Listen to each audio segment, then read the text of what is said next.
Chief Saber, I'm going to go ahead and ask you the first question. Did Lil Nas X cross any lines of respect as it relates to the Kemetic culture, ancient or modern?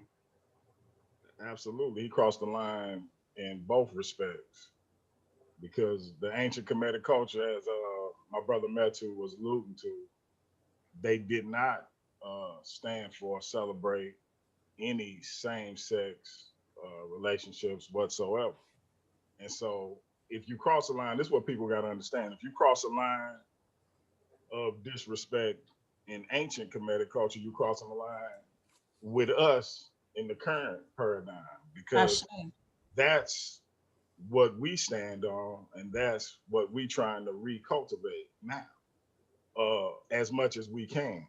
And so he crossed the line because in Kemetic culture, the the main objective was the black family, being the man, woman, and child. Any deity, principle, uh, Neteru, whatever idiom you want to give it, every male principle or deity had a female consort, and they in turn had a child. There was no male and male uh, deity and a child, or no male deity and a male deity. That wasn't the case. And let's get this out the way for the people with slow gases that's listening, because we have those who would try to attack the ancient Kemetic texts and narratives in ancient Kemet to try to say that there was something uh, perverted or homosexual going on that could be alluded to. So let's get that out of the way and get it off the table off the jump. So we had the contentions of Haru and Sutek, which a lot of people, Christians, Hebrew Israelites, etc., try to allude to say something homosexual was going on in ancient Kemet. So first and foremost, within that narrative, to let you know how the people of ancient Kemet saw homosexual behavior when a male, because these weren't human beings that were being talked about. These were principles that described how nature behaves. But let's play the game and pretend that we're talking about male and females colloquially the way we would ourselves. Right. So Sutek, who was jealous of his brother Saul, had usurped his throne and betrayed his brother in the most egregious fashion. As a result, his brother's son was rose up to reclaim his father's throne. During the course of their contention, Sutek, realizing that he was going to lose those contests, which were being judged by the other Neteru, decided that he would violate Haru by sodomizing him. Now, this wasn't about Sutek being a homosexual. It wasn't about Haru being a homosexual. It was about the fact that Sutek became desperate and knew, if I do this, he automatically eliminated from consideration. Why is that? Because the Neteru and the people of Kemet would not respect a king who had allowed another male to, one, overpower him, and two, sodomize him. That's what the ancient people of Kemet thought about same-sex relations between men. And so my point being that if this was a society that was okay with same-sex behavior and copulation, this narrative wouldn't exist because it would have been okay. But because Sutek thought that would get Haru eliminated, that's why he tried it. And within the narrative, he tried this dastardly thing, and Haru, knowing what he was about to do, put his hand back there, blocked his seed from hitting him, and caught it in his hand and went to his mother and said, look what he tried to do to me. His mother, being so disgusted by the fact that another male seed even got on her son's hand, cut her son's hand off. So again, this paints the narrative for you how these people felt about homosexuality. So for this individual to dress in Kemetic garb and get on stage and kiss another man, is a complete and utter violation of what these people stood for. Now you have passages in the oldest book in the world, the Maxims of Ptahhotep, that talks about not laying with another man that we can go to. We have other examples that uh, ostracize homosexuality, but I just wanted to paint that picture because, again, this is a narrative that we have Christians bring up all the time.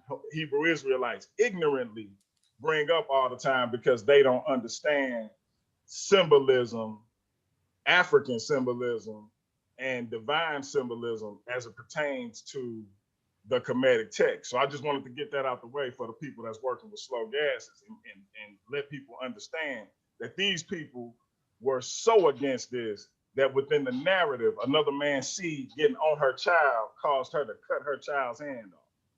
But yes, he absolutely disrespected our culture, what we stand for, and everything that we represent, and it has to be addressed.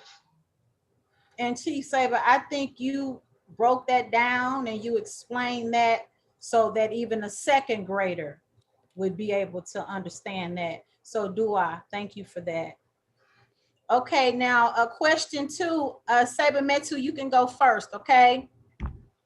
Did this or will this performance have a negative impact on the development of Black youth? Yes, it has a negative effect on them now. But as long as we're speaking up against it, it will die off. We have to have a buffer between the misinformation and the right information. So it does trigger them, but we do have other examples of things that people did positive as it relates to music. Like you have Michael Jackson had the song "Remember the Time." So we can refer them to something that does has a positive connotation to as it relates to African culture and history. But as I said earlier, if you want to be homosexual, I'm not. You do what you want to do. Just don't push that on the culture as though that's what we were doing. Again, I'm just repeating myself. The Greco-Roman culture, all of that was homosexual. It was open. Uh, Zeus was a homophile. Those that never heard that word before, homophile he's a homosexual pedophile. Because not only was he a pedophile, he was homosexual. So he could have played Zeus. He could have played Apollo. He could have played any of even with the movie 300.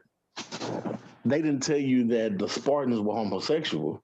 They want to glamorize that as these just some warriors who was fighting for the dignity and freedom and liberty of the country, but they don't want to show you that as part of that culture. But all over Greece and Rome, you have statues of priests with little boys.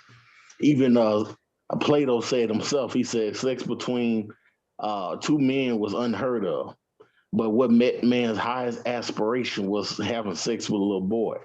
In their writing, they said having sex with a woman was known as a necessary evil. They didn't want to have sex with a woman. The only reason that they would have sex with a woman was to procreate, and that was the only reason why they would have sex with her. But that is their culture. All that is well documented. It's still on the walls. The temples and stuff is still there. If he would have did that, it would have been culturally correct, historically correct. We wouldn't have had a problem about it. But it's just this denigrating of not only Africa, but the Nile Valley to get people to shun away from it so that they can reclaim it. We have to stand up for the things that's ours, because not only is he slapping our ancient ancestors in the face, that's slapping us in the face as well.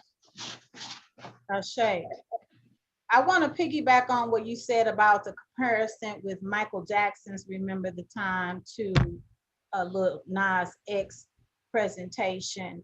And my fear and my concern is that when Remember the Time came out, it wasn't as much push for this is the way you should be, right? So it like now it's coming from everywhere, it's coming from every aspect. And so I think that the children of today have more of that influence, right? Because it's even in the cartoons now. I was Yeah, watching a cartoon with my. and it's the reason why it's so powerful now is because he came out embracing children. You know, the old town road, the children was loving that. So his main base of fans were children. And then you turn around with this homosexual stuff. That's called pushing a pedophilia, a homophile, homosexual pedophilia agenda, because they want to normalize pedophilia. Because what people don't want to talk about is that the number one maker of the homosexual community is the pedophile. And we got to be honest about that. But look who controlled the media. Who controls? You know, we have to be understanding these people are playing chess. This is a chess move, but we have to be able to be a buffer between what they're trying to disseminate, what they're trying to do with the imagery, because images go to your subconscious. It's not the words. It's just like in the Bible they describe a black man, but the images show you a white man when it comes to the so-called Jesus.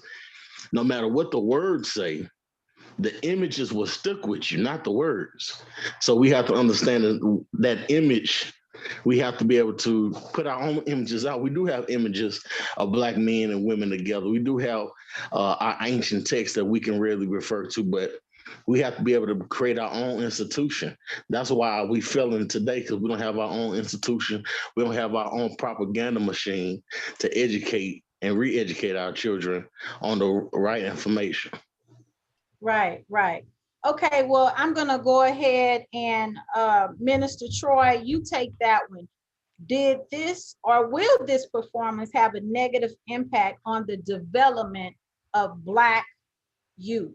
And really Uh, go into that thing. Most definitely. Any type of imagery, as our brother said, it's going to psychologically have a long lasting effect. That's without a doubt. And let me also say, the two brothers, outstanding comments thus far, because the brothers are really breaking it down. And Brother Bianchi really said something that I'm glad he said about Set and Heru. And I'm glad he broke that down in the beginning, because it really explains what homosexual apologists will try to use to promote that agenda. But they'll also use the carving of Kun Khnum Hotep and Ni Ankh Khnum. These were governors for the sixth king of the fifth dynasty, and there's a carving of these men embracing one another. Now, homosexual apologists have jumped on that carving without a proper understanding to say these men were homosexuals, when in fact it's documented these men had families, these men had children, and more than likely these men were simply brothers, blood brothers, who loved one another. That family, aspect. But again, without the proper education, without the proper knowledge, certain people who don't know will listen to these apologists and try to gravitate and say, yes, that is. No, that's not the case at all. Again, it's just another example that homosexuality did not exist or was accepted in the ancient Kemetic culture. But again, sister, your question, yes, that performance will have a long-lasting effect, because no matter what, even today, we know ancient Kemet, the images and everything are still, they keep all of us in awe. It's still fascinating when we look at those images. Now, you pervert those images, like with what happened, that's going to have a lasting effect up here. So most definitely, sister, it's going to cause some issues down the line that individuals like us have to provide medicine like you were providing this evening to try to cure that sickness. Dua for that wonderful other example of that, Minister Troy. That was excellent. Appreciate that. Okay, Chief Saber, you're up for that same question. Will it have a negative impact on the development of Black youth? And tell us what you think and why. Absolutely, because again, we don't hear about Kemet, ancient Kemet, in our elementary schools and our high schools, or even in our colleges. People like yourself, Baba Saber, Minister Troy, Metu, uh, you know, Baba Yourself. Haru. Say that again. I said yourself. Myself. I'm trying to be humble, but I I said, take that. But Baba Haru, Brother Jabari Osaze, individuals like the Queen Mignette, who I had on my show a couple of weeks ago. I Uh, say, they teach. We talking about ancient Kemet. They are teaching about ancient Egypt. Mhm. And we got to draw, as I always say, we got to draw a line of demarcation between ancient Kemet and Mhm. ancient Egypt. Ancient Kemet is a civilization that lasted 3,000 years. This was an African civilization founded by African people, cultivated by African people, and ran by African people. Ancient Egypt is that same civilization colonized by Greeks I and, say, and had their culture superimposed over that African culture. That's why Haru becomes Horus. Uh, Asar becomes Osiris. Aset becomes Isis, etc. So I say, uh, we have to understand that they already have an obscured view of Kemet based on that fact. And now you bring in this foolishness, and so you really have to try to counter program what's being taught to them, because again, we know that in ancient Kemet they believed that there was only one being in existence, period, and that we are all that being having a human experience. The Netaru that you hear about and that you read about is that being having experiences as those aspects of itself. So as the sun or as the wind, as the moisture in the air, etc. So, but to the Greeks, no, this must be like Zeus. This must be like Apollo. This must be like Ares. And so they made it uh, a monotheistic, or I'm sorry, a polytheistic situation when it was more monotheistic in thought. So we already know that they obscure and Hellenize everything we do. And so now we have a situation where this young man, knowingly or unknowingly, has taken that a step further with his behavior. And so it can definitely further obscure our view of what ancient Kemet was, because they already behind the eight ball, because they not being taught what ancient Kemet stood for and believed. They being taught ancient Egypt, which was only 3,000 years. So it's a tenth of what Kemet actually was, but that's what they being given. So now we have a further obstruction of that with this mess. And so we got to understand that we're being attacked on multiple levels. You have a spiritual level, you have a educational level, a physical level, and so on and so on. And so spiritually, they've already taken our spiritual concepts and moved those out of the way and superimposed their spiritual concepts onto us. So when they poison our youth and have our youth act in a particular way, whether it's violent, whether it's homosexuality, whether it's sexual promiscuity, whatever immoral act they do, our spiritual uh, reaction is, it from an African sense, is to correct by any means necessary. But because they've superimposed their spirituality on us, it's to sit back and let things play out, because it's passive. So when we could take it to any level. When they put drugs in our neighborhood, and they put alcohol on a liquor store on every corner, and violence erupted as it would when you put these situations in poverty-stricken situations. All these churches on every corner, the people who should have been going out and saying, "Hey, y'all don't need to be doing this. We need to stop. We need to unite." Those people who had the sway, the older people who had the respect, they didn't do anything because they were taught to be passive. Yes. So the the That's the an excellent the point. the the the freaking youth overtook the elders, so to speak, or the patients overran the asylum. And so, because when you taught to be passive and just let it be what it be, and it'll take care of itself in the by and by, you don't do nothing about it. But Right. had we had an African mindset, we'd have got out there. No, hold on, y'all got to stop this. We not having this. But we sat our asses up in them churches, and everybody ran amok, and now we are where we are, and that permeated down further and further and further, because once they start pushing the man out of the home for Mhm. various ways, whether it Right. was the welfare system, whether it was incentivizing pushing the man out by telling the woman that we'll educate you for while we give him Right. less We'll education give you or more less money. opportunities. Right. So you push a man out of his home, away from his children, and you incentivize his woman to keep him out to the point where you come in there every day to make sure, every week to make sure he ain't there and ain't been there, questioning the kids, interrogating everybody in the house. She got to hide the man if he there.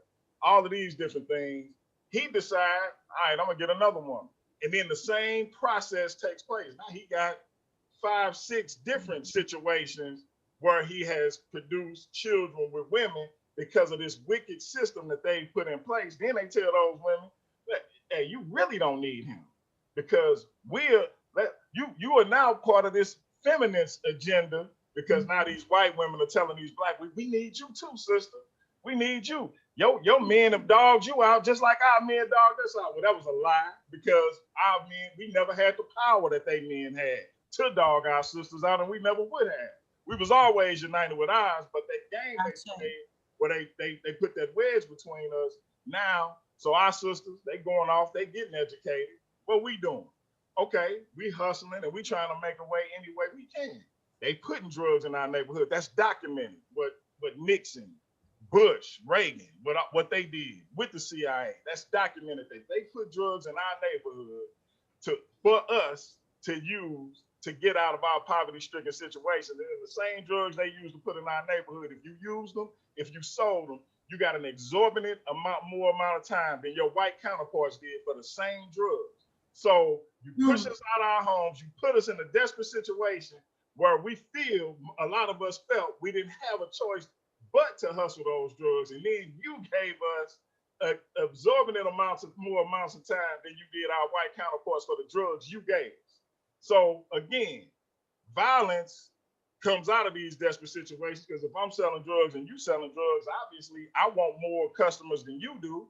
I want more money than you do. So now what do that do? That breeds a culture of gangs. So I got to get my gang together because I can't stand against him. It's 5 of them over there. I got to get 6.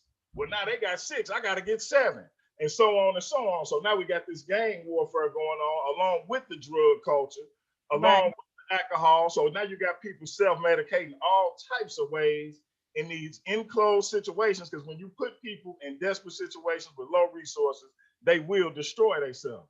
This is a multi-layered attack. And all the while, we sitting in churches, docile, Mm. and not wanting again, the people who had the respect. How many times you see a drug dealer or a gangbanger walk an old woman across the street? Why? Because she has his respect. Or he sit there and talk and listen to everything this older brother got to say, because he has his respect. So that same older brother that sat there and talked to him about all this other stuff could have talked to him about why he shouldn't be doing what he's doing. But instead, we sat in them churches Right. praying for a change Right. instead of making a change. Like Baba Saber or Maurice Neferu say, you have the power to intercede on behalf of yourself. But when you're looking That's for right. a spook God to do it, then ain't nothing gonna get done. So this situation been perpetuating for a long time, because not a man out of the house, a woman raising a boy. Who is the boy role model? If my wife got to raise my son, who is he gonna look to? Who he gonna emulate? He gonna emulate her.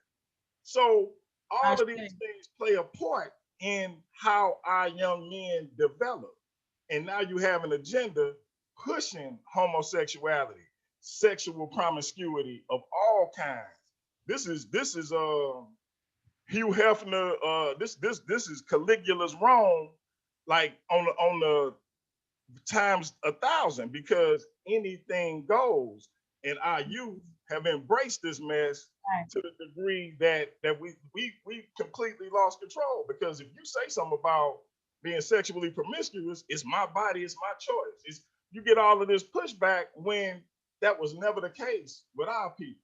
We always had a code of ethics with everything we did, how we related to each other, with jobs, with money, business, etc. But now, when our problem is, and I'm gonna close because I know I went on a rant.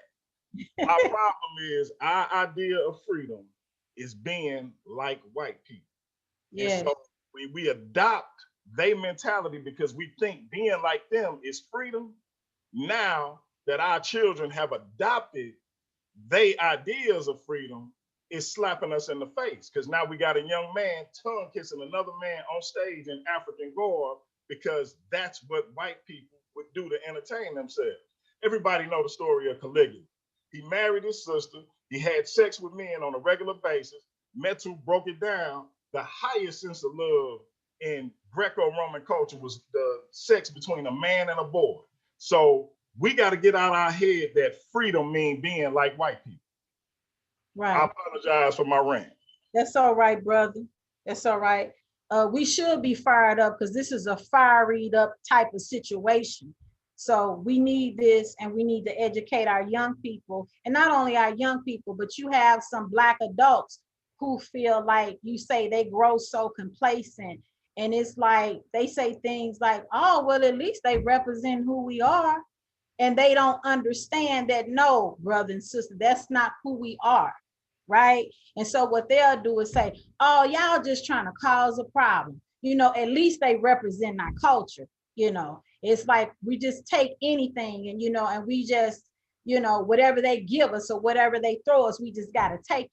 Because then you don't understand who you are. You don't know thyself. You don't know your divinity. So you let somebody else define who you are. Ashay? I should. So with that being said, we're gonna move on to question 3. And we're gonna start with you, Chief Save, on question 3. Did Little Nas X performance, and we kind of covered this a little bit. So if you guys want to just give us a little more on it, but you all were already talking about the image, and that's basically what this is asking. Uh, did the performance do more to damage an already damaged Black male image? Because then, we got all these other things that we've been had for 20 to 30 years, like Dr. Frances Cress Welsing and Nellie Fuller was telling us about, how they were gonna, Dr. Frances Welsing said they're gonna have the boys sagging, and then before you know it, they're gonna come out the pants and get in the dresses. Well, that has already passed, and that's it. And so, this is what our queen, salute to the queen, the elder, had already, our ancestor as well, has already told us that this was going to happen. She was trying to prepare us. She was trying to educate us, right? And a few of us listened, but not enough to make the difference. So go ahead, Chief Saber. It did do more damage to an already damaged Black male image, and here's why. Like you brought up our great queen, Dr. Frances Cress Welsing. Ashe. It's interesting you brought her up. Sonetta had Mark Lamont Hill on his program this weekend, and Oh, he reposted some things that a brother said about our elder when she passed, calling her homophobic. And he has stated several times. And Mark Lamont Hill to me is a brilliant brother. I don't agree with him on a lot of things, but I will acknowledge his brilliance, right? But Mark Lamont Hill himself said he disagreed with her and any other Black person and on their stance against homosexuality, and therein lies the problem. the reason that the black male image suffers the way it does is because we've had uh, a campaign against the black male image since we've come in contact with the European. So we've been said to be beasts, animals, and basically they took their traits and superimposed them on us to take what they really are, offer and camouflage themselves to be civilized and put their animalistic instincts onto us because Yes. you didn't see, you know, what type of person, what type of human being says that a person isn't a human being or is three-fourths of a human being, yet you can't keep your hands off of those women. Mm. You're like, what type of mindset do you have to have in order to say this ain't a human, but I can't keep my hands off of it, right? So Right. that same animalistic instinct that they tried to say we had towards they women, but we weren't thinking about they women. That's the last thing we was thinking about, be it fear for our lives or just plain disgust. We weren't thinking about they women, but they couldn't keep their hands off of ours, despite saying that they weren't human. So even though we knew that wasn't the case, you might as well go have sex with a dog because you saying we ain't human, but you can't keep your hands off our women. So that tells you how sick you are. Either that or you know you full of shit and you lying and you know we are the personification of humanity. But so my point being, they've had a campaign against us from the beginning because they didn't want us nowhere near their women. They kept their women up here on the pedestal, away from us, even though they would still sneak down and get their groove on too. When they looking at that brother out there in that field, glistening in that sun, they couldn't help themselves. But we know, we know that they tried to keep their woman up here on the pedestal while they was trying to worship at the altar of our goddess, right? But they had a smear campaign against us. Look at the first one of the most acclaimed feature films of all time, Birth of a Nation. They put on blackface and pretended to be black men chasing a white woman, and the white woman in the film didn't want to be corrupted by a black man so much that she threw herself off a cliff. Now we know the opposite really would have happened, but in their mind, that's what they woman would have did. See, Right. so we've had a campaign against us for going back to our first encounter with these people. And so that's why our young brother Emmett Till lost his life because he dared look at it. We know it was a lie, but if he dared look at or whistle at a white woman, we can't stand for that because like, or how dare you? Because that fear was so ingrained in them because if we got a hold of her, you lost her. And so up until this very day, we constantly have to battle against the narrative they paint against us. We the only people in this world that are victimized by police. We get killed while unarmed, and then we have a smear campaign after we've been victimized. We re-victimized in the media. You want to bring up we smoked weed, we shoplifted when we was 14. Nothing that has to do with the fact that we died unjustly. But you want to bring up everything in our past. We the only people in the world who are victimized and then have to be re-victimized to justify the victimization. It's crazy. So the black male image has been attacked on all sides since we've come into contact with these people.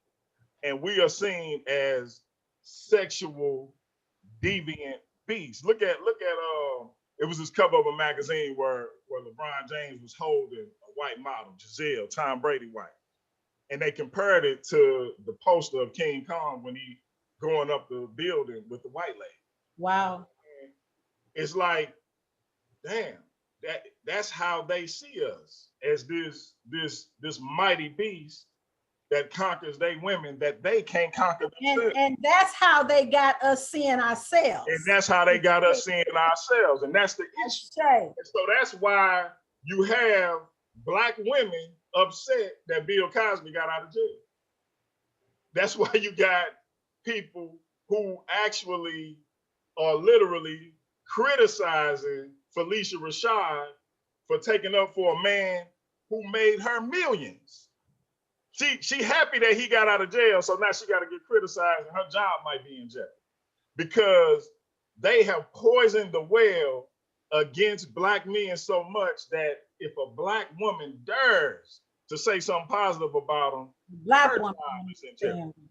You see what I mean? So our image has suffered so much that the only time that we are accepted is when we stop refusing to be males.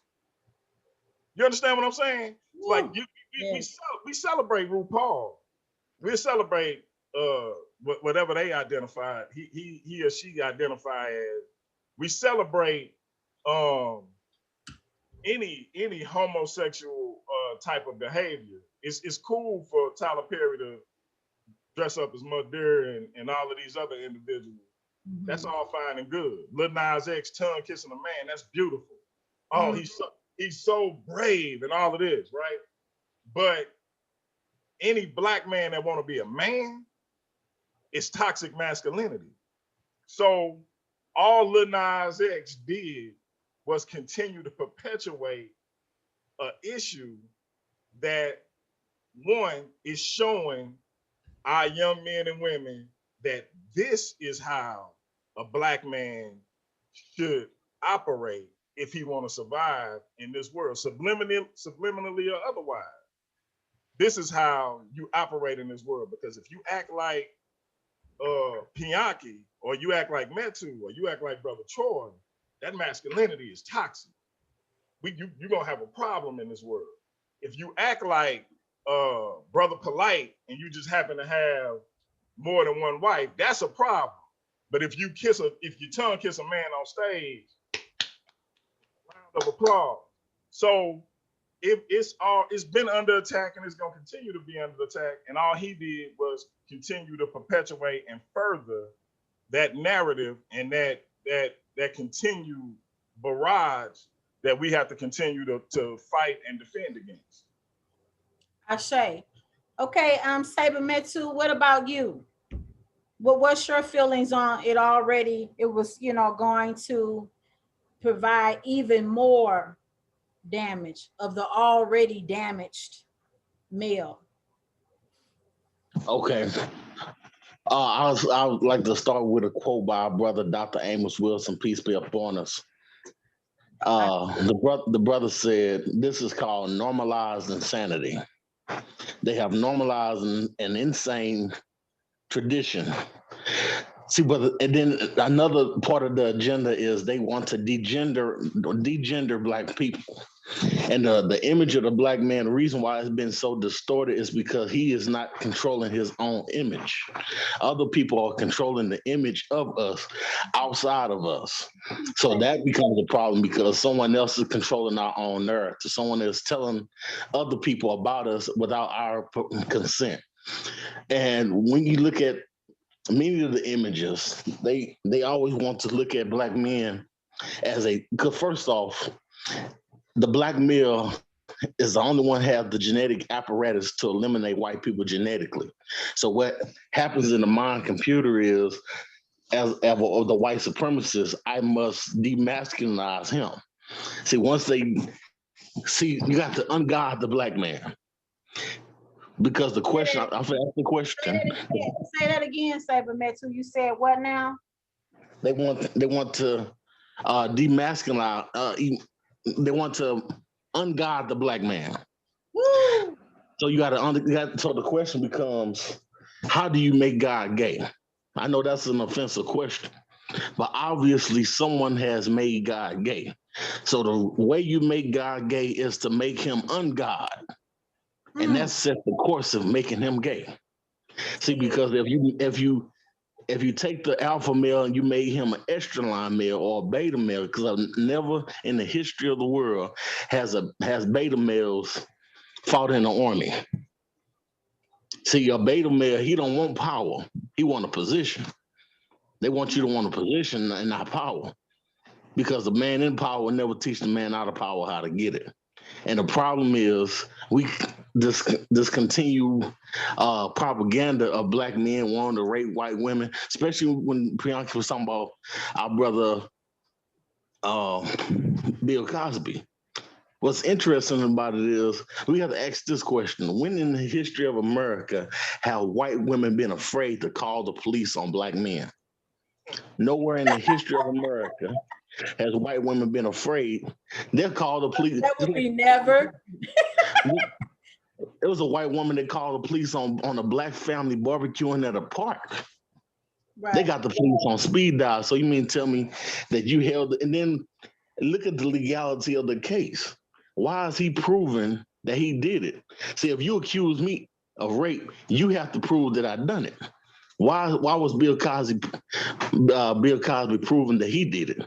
See, that's against the law. You know, that's not how the law works. So we have to understand how they have to propaganda, but this is also the sign of the times. I'll give you two good examples. When Greece and Rome, when homosexuality rose, the country went into the toilet. When homosexuality rose in Greece, it started to fall. When homosexuality rose in Rome, it started to fall. Now we see homosexuality rising in America. We seeing the fall of America. So we have to understand the agenda that's happening. Why are they putting so many distractions out? Because they don't want to see you actually knowing what's going on and moving to be able to combat the problems and the pitfalls that they put out here before us. The threat to white supremacy is black male masculinity. And the reason why black male masculinity becomes a threat is because it's only black male masculinity that exposes the myth of white male masculinity. So you have to do things to demasculinize. For an example, you got 3 attacks that's coming against black people. 3, there's a bunch of them, but 3 in particular: birth control, weed, and alcohol. Weed, the level of THC in the weed, what it does is it decreases an already low testosterone man. So the more he smokes, these brothers, they won't listen to the Queen Mother. The weed lowers his testosterone, and the alcohol increases the estrogen. And that's why y'all remember that they had a case where it was a transsexual man, well, a transsexual teenager, black boy, who didn't want to. He couldn't be successful in track running against the boys. So he said, I identify as a girl, and he started winning against the girls. But what they said on the news was, in order for him to continue to do this, he must take this medicine to decrease his testosterone, increases estrogen at the level of a girl, then he can play. Right. And when they get through, he gonna always be a boy, no matter what they do. Right. But the agenda is to go against nature, they can't do it. Right. See, the agenda is to degenderize black people. But also look at the fact that once you put black men to want black men and black women to want black women, you have a state of genocide. See, the Western world is at a negative birth rate right now. So on their way out, they want to do all they can to damage not only the image of black men, and the reason why there's an image attack against black men is because once I get the world to look at the black man as a criminal, now I can go out and just slaughter him so that people can be like, oh, okay, that was fine. That's called justifiable homicide. Before Hitler killed off the Jews, he had a propaganda smear against them so that when he started doing the killing, it would be justifiable. And we have to be cautious of that. All right, you teaching tonight, Saber Metu. Go on and teach. No, we have to really look at that because so much has been against the black man. See, the system of racism, white supremacy, not only has it killed men, not only can it kill a man, it has killed men. So the fact that a black woman's man make it home, you should be thankful that he made it home because it was not designed. You don't have to go to you don't have to do anything to go to jail. Look at America, the statistics of America. America makes up 5% of America of the world's population. We got 25% of the world's prisoners, and over 98% of the conviction rates are done through plea bargains. Hmm. So in America, it's better to be rich and guilty than poor and innocent.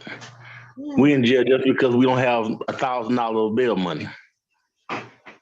Ashe. So it's corrupt from the core. Do I go ahead, Minister Troy? Briefly, yes, it's added fuel to a blaze that's already, out of control. We are simply in another phase of genocide right now.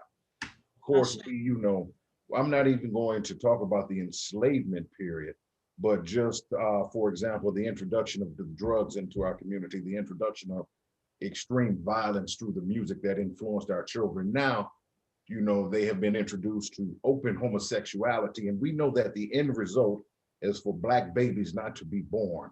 Now, I'm glad the brother brought up the point about Mark Lamont Hill and the comment he made about Dr. Welsing. I remember when that happened, man. I lost all respect for that brother when he disrespected Dr. Welsing, because when you have a person coming to help heal us, it'll take one of ours to push us 2 steps back, and we are fighting again a war on 2 fronts. Therefore, the brothers and sisters who may not have the knowledge that we have are confused. So more than likely, they're going to go to what is popular and what the majority of Black people are supporting. And that's where we are at this time, because our brothers and sisters, unfortunately, let's call it like this, in a sense, a lot of Black people are conservative. I don't mean as far as political parties, but in their thinking. And this is another way. They're really conservative, and they're not open enough to say, maybe a sister like Dr. Welsing is correct.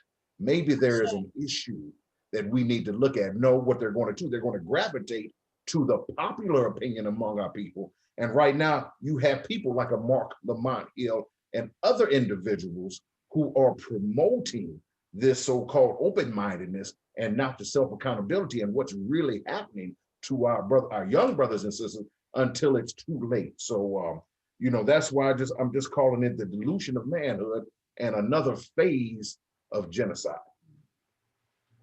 Ashe. Okay, now the fourth question: for adults who are concerned about the psychological impact on their Black families, how does one reconcile so-called LGBTQ freedom of expression rights when they clash with your own heterosexual values? With your own heterosexual values. I need to say that again.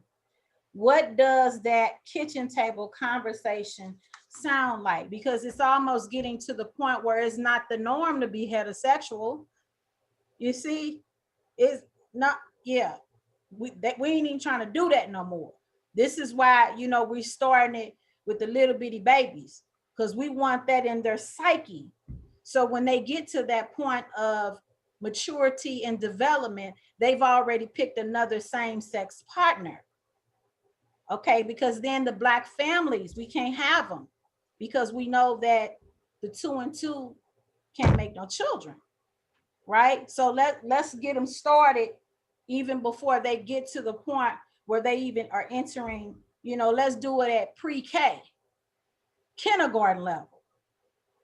And we just can't stand by and let that happen. We have to stop it. We must stop it. So Chief Saber, you want to talk about that table conversation as to the heterosexual values versus that of the LGBTQ and their freedom of expression? Well, for me, I don't really care about the LGBTQ and their freedom of expression, because you can't bring your idea of what's normal to me and think that you can superimpose that on what I think is normal.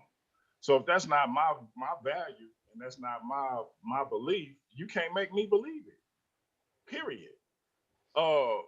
It's funny. I was listening to Baba James Small today, and he was talking to Mark Lamont Hill, as a matter of fact, about this very thing and how he was saying like, look, you and others like you believe that our sister Dr. Frances Cress Wilson was off with what she was saying about this, and at the end of the day, it's Baba Small assertion that there's no scientific basis for it. It's a sexual preference.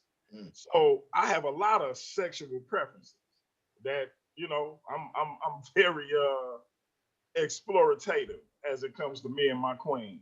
And so, but I can't bring that to Brother Metu or Brother Troy and say, this is what you should do with your queen. No more than they can come to me and say, you should be with another man. No, that's not my thing. So they choice and what they feel that they need to do, you can't, that's not even a conversation for me to have, because what I teach my son is this is what men do. This is what we should do, as we should find us a queen, or for our brothers like Metu the God, queens, and, and and build our legacy that way. And the same thing goes for my conversations with my daughters. Now, if they choose to go opposite of what it is I'm telling them, they my children, and I'm gonna love them, and I'm gonna be there for them regardless. But I'm always gonna tell them where I disagree with them, just like I would with anything else. But don't take your sexual preference and try to make it about a right. Like I hate when they try to compare it to the civil rights struggle our ancestors went through. They didn't have a choice They but to always be jump black on. men and women who had to fight for their rights to survive in this nation, and fight for their place in this nation, and fight for what was fair in this nation. That's not the same thing you doing. You have a sexual preference that some people are adverse to. Now, I ain't saying nobody should be busting you upside your head for it. I'm saying that if I disagree with it, I disagree with it. Period. And that's for you. I'll never forget I was working for the library as a custodian, St. Louis County Library. And my kids would come up there after school to wait for me to get off. And it was a guy, he had the makeup and the hair, and he would go in the ladies' restroom. Mm-mm. Now, my daughters are up here at this point. And so I see him go in the ladies' restroom, and I'm like, so I go to the assistant manager, and I'm like, yo, homeboy just went in the ladies' restroom. It's the teen areas. My daughter's up here. Like, I'm not good with that. Like, and she was like, well, your daughters can go downstairs to the the little children's area and use the restroom. And I'm like, so my daughter's got to go downstairs. This the They got to inconvenience themselves. They got to inconvenience themselves Right. because you allowing a man to go in the woman's restroom. Right. Just because he dressed like a woman. I say, Right. but if it was a dude that was dressed like a dude, you wouldn't let him go in there. So why you letting him go in there now? So we had a big thing about it, and my point being that we acquiesce to the strangest shit in our society. Now, as a black man, I can barely walk down the street. Like I remember I live in O'Fallon. I when we first moved out here, my son's school is across the street. I got up and walked my son to school every day. Because being in this new neighborhood that's predominantly white, I felt my son is a big kid. I felt a way about him walking by himself. Because I don't know if some racist gonna say something to him, if some cop gonna mistake him for a grown man. Like I ain't know what was gonna happen. So I'm walking with him. Because I come from a place where a black man can barely walk down the street, but it's okay for a man to dress as a woman and go in a woman's restroom. So this is the society that we live in, and so you got to have these nuanced conversations with your children about how what you expect from them. And this is what I always tell people: regardless of what society's saying, you have to raise your kids. I don't care how many men Lil Nas X tongue kiss on stage. Parents got to be parents. Right. And this is why it's important for people like us to further our message, because they not being told this. They being told to acquiesce, to go, Right. go. This is okay. It's Right. fine. Or they don't have, parents Or they don't have them. to tell Right. them. So, or they being raised by their grandparents, and all their grandparents trying to do is make sure they get 3 square meals a day and they go to school and come home safe. They done raised kids already, and they too Right. tired for all of these nuanced They're conversations. You worn out. understand? Yes. So we have to further our message and hope they're gonna stumble across this on YouTube, because it's a lot of situations where it's a single mother, the brother or the big sister raising the kids, and she off trying to make at work, trying to make a living to make sure they got a roof over their head.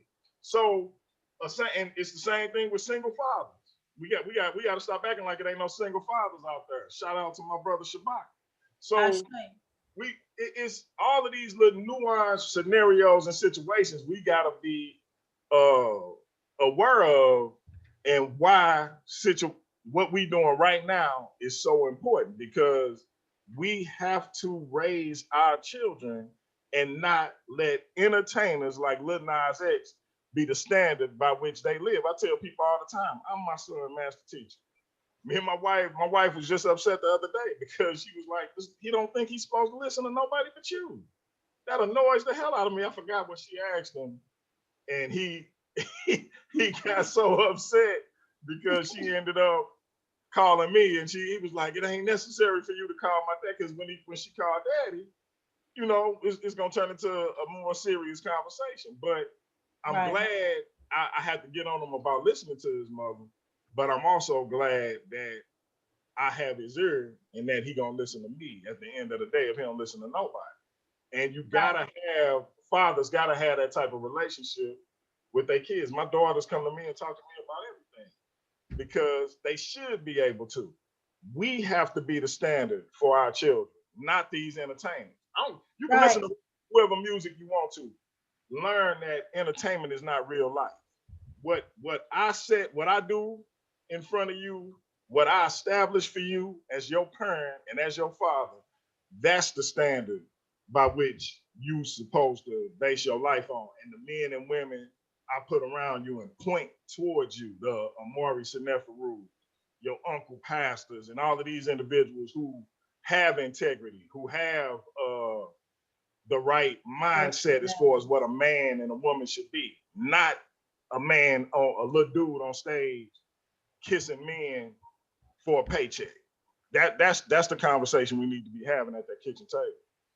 Ashe. And also, what I want to add to the kitchen table is the fact that I am begging, I am pleading with our brothers to help other young brothers who don't have that father figure, or I'm pleading with our queens that raise these boys to have some positive Black brother, whether it be a neighbor, whether it be the coach at the school, but whoever it is, make sure that your male is introduced and communicating and spending time with a Black strong male, because it's very important, right?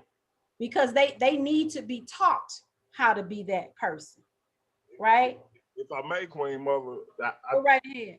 we gotta establish a safe place and stand up men for these sisters to be able to take these boys, because we got to a place where these women don't know who to trust with their son. Ashe. And that's why they in the house and all they watching is their mothers, because Right. you hear about the you know they got a friend who they boyfriend put their son in the microwave, or they stab their daughter, and all of these old these little crazy violated them sexually. Exactly. So they scared to death. They know they need a positive male role model, but who the hell is it? Because again, my friend, her boyfriend, who she thought cared about her child, she left him. She went to work and left him with the child. Come over to the And mic.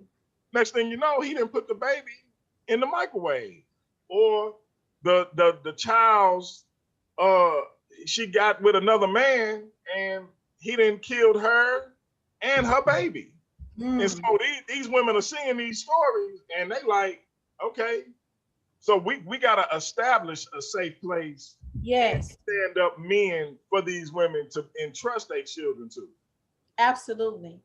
Right. And the queens have to be extra careful with their babies because them your babies, Yeah. right? So it take more than 6 months to a year to let some dude come around your children and start keeping them and sleeping with them and all this other kind of foolishness. Absolutely. All right, what say you, Minister Troy? One thing is simply the level of communication that you have with your children. Just to be subjective, my daughter is 19 at this time. We have been having these types of conversations between the Since she ages. was 9 months. Since she was 9 months. Not quite though, but since she was the age of five, between 5 and 10, because the agenda's been out there, as we know for a while. It wasn't as predominant then as it is now, but nevertheless, she would see something. And I remember what she would tell me. She said, she just didn't feel right. When she saw something on television of a homosexual nature, it did not feel right to her.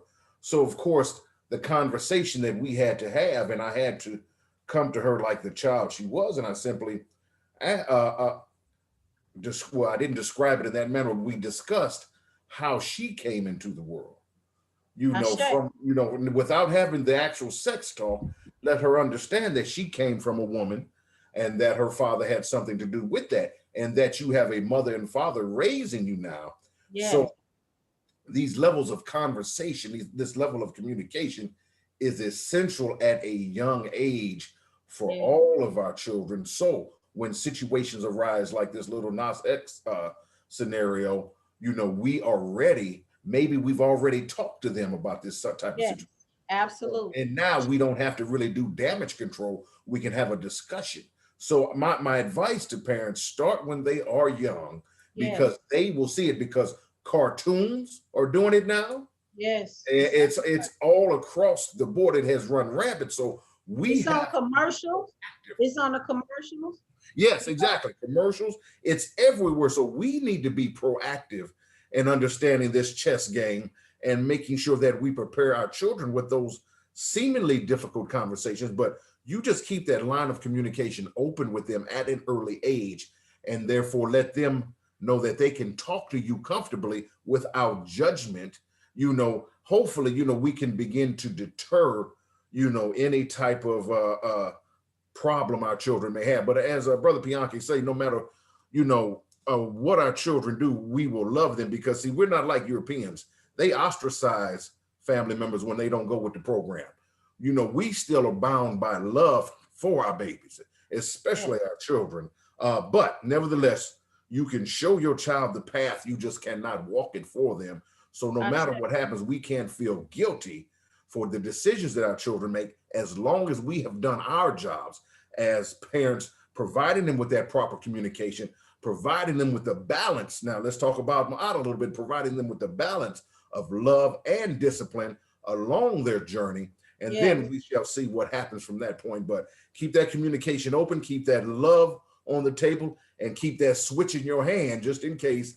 And, just be the parents that we are supposed to be. Ashe. What's also interesting is the fact that how in some organizations where you have racial training, now they have LBGQ training. And so even if you're a heterosexual person, you see, and you have to have these these different trainings that you have to mark off in order to be a good employee. Okay, so even if you don't want to, or you're not interested, you really don't have a choice, because they've made that a part of the training curriculum. That's deep. That's deep. And so I think that's why we're talking about this, because again, that's another example of heterosexual values conflicting with that other side. It's like, if you don't want to, you shouldn't have to. But now it's like you're being forced to, right? And so that's a larger part of what this really means when you talk about controlling people's minds and controlling how people choose to live their life. Okay, it's on you, Metu, Saber Metu. Okay, what we have to do is teach our children the difference between right and wrong. What is right and what is wrong? What is right is what is natural, and what is wrong, that is what is unnatural. We must understand the difference between the two and let our children know what it is, because there's an old Christian saying that says, if you give the devil an inch, he'll want to take a mile. So if we accept homosexuality, then as a normal behavior, because all behavior is a choice. So if you say that, okay, you don't have no choice of who you fall in love with, then what it does, what end up happening is you end up hugging another creature, because it's a gateway thing. What happened is you'll start saying, I didn't have no choice whether I want to love this little boy or not. See, now you open the door for other things. It's wrong. See, homosexuality, see, the purpose of life is the reproduction of life. If you want to do something other than that, it's wrong. We have to understand, we have to teach our children what are they looking at and how to distinguish what is right and what is wrong. Recently, you had a European man walked into a female's restroom and started showing his penis. They got out and was upset, like, why would y'all have this man walk in here? See, if you a pervert and you realize, oh, I can go into the female's bathroom and all I gotta do is put on a dress, that's what they'll do. Then your children, then all of a sudden he goes in and now he know what his genitalia is there for. Then it opens the door for your child being molested in the bathroom. You don't know it. All you know is your little daughter went in there and another man was in there because he has the right to do so. We have to, as I said, explain a lot of this stuff that we really don't want to explain. Let the children know what it is that they're looking at so they can verbally tell you what happened. To give you a good example, when I was 8 or 9 years old, I went to a Catholic school, and only did you go to Catholic school, you went to the Catholic church. So in the Catholic church, I was in a choir, and the organ player was a black man by the name of Father White. Enjoyed talking to Father White. One day I came to school and I said, "Where's Father White?" The teacher said that they fired him. So why did he fire Father White? He molested a boy in the chapel. At 8, 9 years old, that didn't make sense to me. I said, "No, it had to be something else because a man can't molest no boy." There's no way to do it until I found out later the insertion part. I had no idea what I was looking at. Our children must know what it is that's going on so they can tell you, because a lot of times the children don't know what to say. You know, they don't understand when uncle touched me in this certain part and he told us this was our little secret. They don't know what to tell mom. And sometimes they're threaten the children. They'll say, that's a great point. we have to tell them that these things are happening. This is a world that we're in. So they can be able to tell you, like, hey, mom, uncle touched me such place. A lot of these women have been molested early and didn't even know it. Sometimes by men, sometimes by women. You have an organization here in America called NAMBLA, the North American Man Boy Love Association, where they sympathize not with the child, but the man that's doing the molestation. Then you have another organization called Butterfly Kisses, where grown women are molesting little girls. They must be cognitive of these problems so they can be able to tell you what's going on. And I'll end it with a phrase by Marcus Messiah Garvey. He said that if the Negro is not careful, he'll drink all the poison of modern civilization and die from the effects of it. Ashe, Ashe. And so with that being said, I think this was a beginning of a larger work, right? That we all have to be committed to putting in. I said committed, but I meant committed to put in so that we can grab our babies, because that's is who, that's who this whole thing is being put in place for, so that they can get to a point where they won't even experience that teenage dance with the boy and the girl, right? So, you know, prom is not going to be prom that we know of it, right? And so what's happening is that a daughter is not even going to know what it means to go to her strong warrior like dad and say, I need your protection. This is what's happening to me, right? Because that's what our Black males do. They're leaders, they're warriors. They are our protectors. We need them to survive, right? And we have to make sure that this continues so that our Kemetic youth families can continue to grow and stay strong, right? Because they study doing stuff, but they still can't kill us, right? But they're not going to stop. They're going to continue. And so we have to continue to educate. We have to continue to talk to the parents that lack that balance, you know, the sisters that don't have the brother that don't have the sisters. You don't have to be blood kin to Black folk to help one another, right? And so we got to get back to that like we were 40, 50 years ago. Because when we lost that, it's like our communities fall apart. So family, we got to get back to that. With that being said, if you all want to say anything, because we're getting ready to wrap up, anybody have any last minute comments before we wrap up the show? And I hope that when people watch this, we have made ourselves CC crystal clear that Little Nas X does not represent the Kemetic culture. Ashe? Ashe. Shay, I just want to say this. Number one, Lil Nas X and no homosexual person represents Kemetic culture past or present. Ashe. And I think that we have to make ourselves crystal clear with that, because again, not only is that something that the general public may gain from performances like what Lil Nas X had, but again, you had this narrative from misinformed and ignorant Christian apologists and Hebrew Israelites who like to propagate this notion of ancient Kemet that doesn't exist. Now, we all know that they need to examine their own text as it relates to homosexual behavior before they even begin to look at ancient Kemet. But anyway, that's a topic for another day. My For point being, another show. right. My point being that Kemetic culture and African culture overall is about Black families. You Ashe. don't see a mythological pantheon. You don't see a real world family setting where it's not a man and a woman. Period. That's just what it is. So whether it was ancient symbolism or literalism, it always propagated, excuse me, a Black man, a Black woman, and their offspring.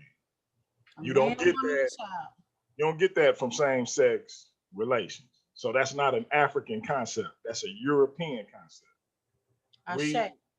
read the Iceman Inheritance by I forget his name, the author, Michael something. But this book, it breaks down how that mentality perpetuated itself amongst Europeans and continued to do so. Metu talked about Greece and Rome and how they became so ensconced in that behavior.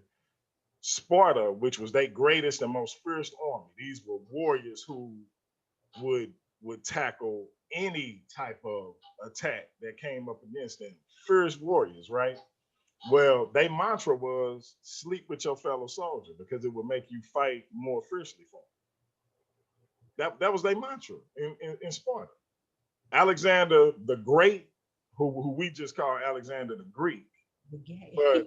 but this man was a known homosexual. His quote unquote best friend from childhood was his lover. Ashay. And they myths. They cover it up in these Hollywood movies because they don't want to expose that part. Hercules in the movies, oh, it's his nephew or it's his protege or his little sidekick. The dude that always be with him. But the dude that always be with him, Aeolus, was his lover, his boy lover, right? Same thing with Achilles. It's Proclus was supposed to be his cousin in the movie, but it was his male lover. This was Greek society. Break that foolishness It's up. like this is what they do. This ain't what we do. You can't find that on the continent. Here, I defy you to find that on the continent. You can't. So again, even when you look in the Bible and you read the story of David and Jonathan. I'm just keeping it a buck right now, like because this not African culture. But if you look in the Bible, Jonathan or David, I should say, describes the love between himself and Jonathan as being greater than the love of any woman. Wow. And so my question has always been, why are you even bringing up the love of a woman to contrast that from? Because I could talk about my love for Minister Troy, my love for Brother Metu. I'm not going to bring up the love of my queen as a reference point. Right. Unless it's that type of relationship. But nobody want to talk about that. So keep your mouth off ancient Kemetic and worry about your own culture. You did? Because we got ourselves covered over here. Right? So at the end of the day, in Africa, we was about the nuclear family. We the original nuclear family. You understand? So I just want to make sure we get everybody for the people with slow gases. I just want to make sure we get that straight. And so I just want to say, Uncle Maat, live life in truth. And that's what we tried to bring tonight. I want to thank everybody on the panel, Hotel, Uncle Jacinel. Ashay. I want to say due to my esteemed panel, Minister Troy Curtis, Chief Saber Pianki, and our Saber Metu. I appreciate you brothers for coming on. I know you provided a lot of education and a lot of information for, our brothers and also for our young people. And so right now we're going to go ahead and wrap it up. And I want to just say dua to the normal individuals. I want to say dua to our Baba Saber, Amori Sneferu. I want to say dua to my parents, Princella and Roy Small, for my existence. I want to say dua to our Dr. Riketti Amin for her wonderful teachings of the Meta Netter. I want to say dua to our elders of the Temple of Het Heru, our Queen, Elder Regina Dennis Nana, and our first elder, Rini Ankh. And I also want to say dua to the entire Temple of Het Heru and all of our supporters. Please make sure you like, subscribe, and you share this show, because it's important to get this information out. I don't want anybody to think that the committee, you people, didn't stand against this. So make sure you share it so folks can know that we ain't having it. Ashay? And with that being said, I want to say Shem Imhotep, go in peace. Peace.